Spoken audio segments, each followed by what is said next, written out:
नमस्कार दोस्तों, एक बहुत ही पावरफुल स्टोरी आपके साथ शेयर कर रहा हूं मृत्यु के संकेतों के बारे में।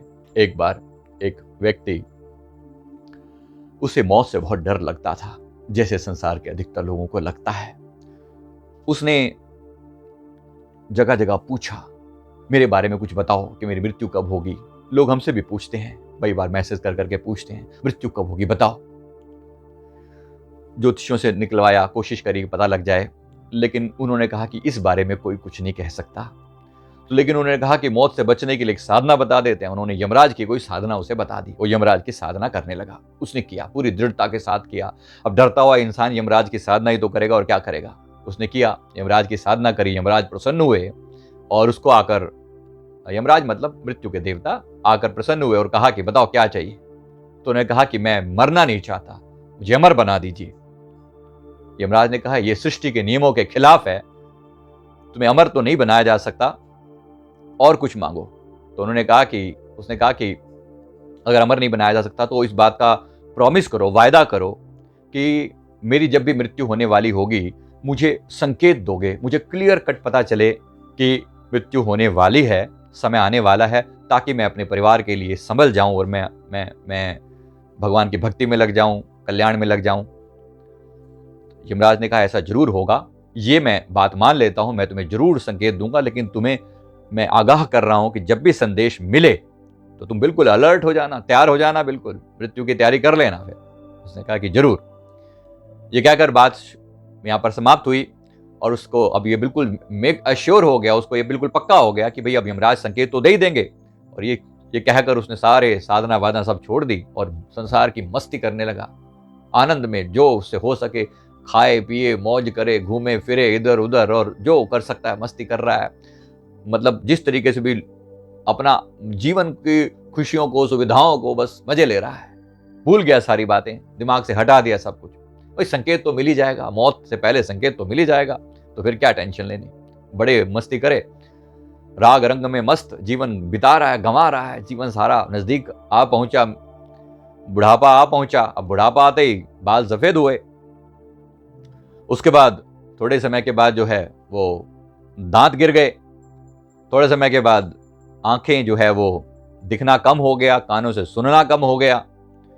और ये इसको बिल्कुल भी अभी फिक्र नहीं है। इसको लगता है अरे यमराज की तरफ से जब संदेश आएगा तो बात करेंगे। और एक समय आया जब उसके शरीर को पर पीठ झुक गई, लकवा मार गया शरीर, और बिल्कुल मरने के नजदीक पहुंच गया, मृत्यु की शैया पर जैसे पहुंच गया। अब यम के दूत सामने नजर आने लगे। शरीर का पूरा ठंडा पड़ने लगा। अब ये कांप गया। इसने कहा कि ये तो यमराज ने तो प्रॉमिस किया था, वायदा किया था कि वो संदेश भेजेगा, और बड़ा नाराज।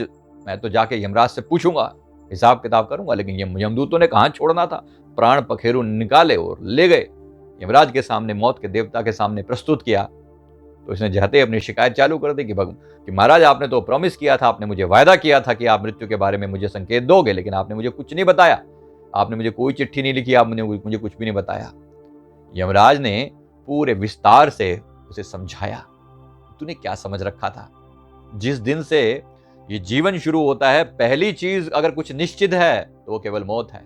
और कुछ निश्चित हो या ना हो, कोई व्यक्ति नहीं कह सकता मैं कितने दिन जीवित रहूंगा। कोई व्यक्ति नहीं कह सकता कौन कौन सी घटनाएं जीवन में घटित होंगी। किसी भी और चीज के बारे में कुछ कहा जा सके या ना कहा जा सके, लेकिन मृत्यु निश्चित है, ये बिल्कुल अविश्वंभावी है। दूसरी बात, जब तुम्हारे बाल सफेद हुए तो मेरी तरफ से ये पहली चिट्ठी थी, तुम्हें लिखी गई, तुम्हें बताया गया था कि संसार के जो राग रंग है उनसे जरा दूर हो जाओ, सफेदी की तरफ बढ़ो। कफन, सफेद रंग मतलब कफन की तैयारी, तो कफन की तैयारी है। क्या तुम्हें समझ में नहीं आया? इतने मूर्ख हो तुम, इतने मूर्ख हो, तुम्हें समझ नहीं आया? बाल सफेद हो गए, पहला संदेश। दूसरा संदेश मैंने तुम्हें दिया जब तुम्हारे दांत झड़ने लगे।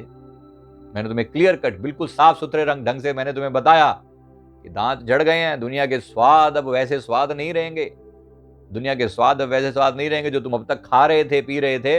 अब वो चीजें, वो आनंद, वो मजा नहीं रहेगा जीभ से जो आने वाला था। इसलिए ध्यान रखो, मृत्यु आने वाली है, तैयारी कर लो। फिर तीसरा संदेश मैंने तुम्हें दिया जब तुम्हें आंखों से दिखना कम और कानों से सुनना कम हो गया, तो मैंने तुम्हें कहा कि अब संसार की ओर से आंखें बंद कर लो, कान बंद कर लो, संसार की ओर पीठ कर लो। संसार के नजारे बाहर की ना सुन के भीतर की सुनो। ये मेरी तरफ से बिल्कुल साफ सुथरा संदेश था, तुम्हें दिया गया था, पर क्या समझा तुमने? क्या समझा तुमने? तुमने कुछ भी नहीं समझा, तुम इतने मूर्ख हो। और फिर चौथा संदेश, जब तुम बिल्कुल मरने के नजदीक पहुंच गए, तुम्हारे शरीर को लकवा मार गया, तुम झुककर चलने लगे, क्या ये क्लियर कट संदेश नहीं था कि मृत्यु आने वाली है, बिल्कुल अवश्यंभावी है? और अब थोड़े समय में तुम्हें ऐसी प्रकार से तुम्हें सहारे की जरूरत पड़ेगी, तुम्हें परमात्मा का सहारा लेना चाहिए था। वो लाठी का सहारा नहीं होता, वो तुम्हें बताया जाता सारे सहारे छोड़कर एक परमात्मा के सहारे पर आ जाओ। तुम्हें समझ में नहीं आई, तुम इतने मूर्ख हो। ये कहकर यमराज ने उसे दंड देने के लिए भेज दिया, क्योंकि इतना समय उसने बर्बाद किया था, राग रंग में अपनी जिंदगी को वेस्ट कर दिया था, तो उसके साथ जो होना था वो हुआ। लेकिन यहाँ जो संदेश था हमारे सबके लिए, वो संदेश बहुत जरूरी है कि नारायण, दो बातों को भूल मत, जो चाहे कल्याण नारायण, एक मौत को दूजे श्री भगवान। अगर सच में कल्याण चाहता है तो दो बातों को मत भूल, एक मौत को मत भूल, और दूजे जो है परमात्मा को मत भूल, अपनी आत्मा को मत भूल। अपने साधन अभी से शुरू कर, जब जवानी है, जब जिंदगी में जोश है, जब ताकत है, जब हिम्मत है, तो अभी से अपने कल्याण का रास्ता चुन ले, क्योंकि मृत्यु के समय तुम्हें कोई नहीं बताएगा। तुम्हें किसी ने वरदान नहीं दिया कि परमात्मा या यमराज आकर तुम्हें बताएंगे, उन्होंने कोई वरदान तुम्हें ऐसा नहीं मिला हुआ। और अभी तो बिल्कुल जैसे कलयुग की में समय बढ़ता चला जा रहा है, उसी प्रकार से अब तो मृत्यु का ये भी जो संकेत मिलते थे, ये भी दूर होते चले जा रहे हैं। जो पहले केवल बुढ़ापे में बाल काले हुआ करते थे, अब बच्चों के तक के बाल काले सफेद हो जाते हैं, क्षमा करना, तो सफेद बाल हो जाते हैं। इसी तरह से दांत टूटने की प्रक्रिया भी बहुत जल्दी शुरू हो जाती है। आंखें और कान, चश्मा देखिए दुनिया को लग जाता है अब तो जल्दी। क्या सीधे सीधे संकेत नहीं है कि मृत्यु किसी भी समय आ सकती है? बस समझ लेना है कि आत्म कल्याण के उस रास्ते पर चल पड़ना है। अपने आप को समय दीजिए, इससे पहले कि कान जो है सुनना बंद कर दें, आंखें देखना बंद कर दें, अपने आप को समय दीजिए। जब लग जरा रोग नहीं आया, कबीर जी एक जगह फरमाते हैं, जब लग काल ग्रसी नहीं काया। जब लग जरा नहीं आए, मतलब जरा माने बुढ़ापा, रोग मतलब बीमारी।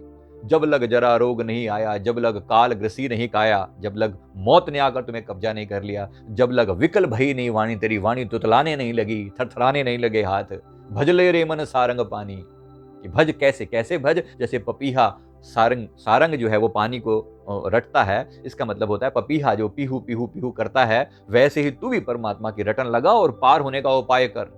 अब ना भजस कब भाई, आवे अंत ना भजिया जाए। तो ये गलतफहमी में मत रहना कि लास्ट में आकर जब समय आएगा तब देख लेंगे कि अभी क्या फर्क पड़ता है। आज करे सो काल कर, काल करे सो परसों, अभी इतनी भी क्या जल्दी अभी पड़े हैं बरसों। एक आम लोग की तो यही सोच होती है, लेकिन जो ज्ञानवान हैं, जो ज्ञानी हैं, वो समझ जाते हैं। इसलिए अभी से हर दिन के लास्ट में मृत्यु नहीं होती क्या? हमारी नींद एक छोटी सी मौत ही तो है।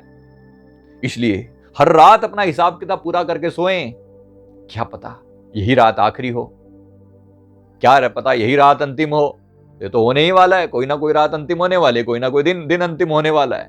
इसलिए याद रखना है जरा, इससे क्लियर कट और मैसेज नहीं दिया जा सकता। मैं उम्मीद करता हूं सभी को बात समझ में आ गई होगी।